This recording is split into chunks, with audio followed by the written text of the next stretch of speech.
যে আকীদা ঠিক নেই, ওর আকীদা ঠিক নেই। আপনার কিসের আকীদা আছে? বাপ মরে যায়, আপনি আস্তে করে গদ্দিনশীল পীর হয়ে যান। যাদের বলেন আকীদা ঠিক নেই তাদের দিকে তাকান তো।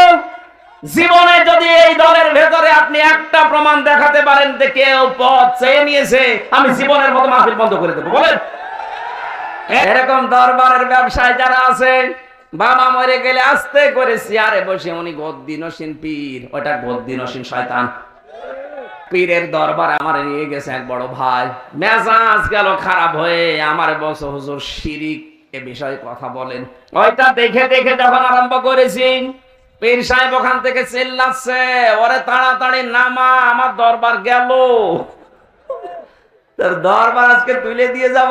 বাবা মরে গেলে আস্তে করে চেয়ারে বসে উনি গদ্দিনশীল পীর, ওটা গদ্দিনশীল শয়তান।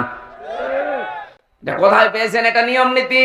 বাংলাদেশে 48,000-এর উপরে পীর, শুধু একটা দরবার আমার দৃষ্টিতে আমি পেয়েছি, চট্টগ্রামের মরহুম মাওলানা আব্দুল জব্বার রহমতুল্লাহ আলাইহি বায়তুশ শরফে। উনি মারা গেলে ওনার ছেলে পীর হবে না, এই নিয়ম নীতি ওখানে নেই।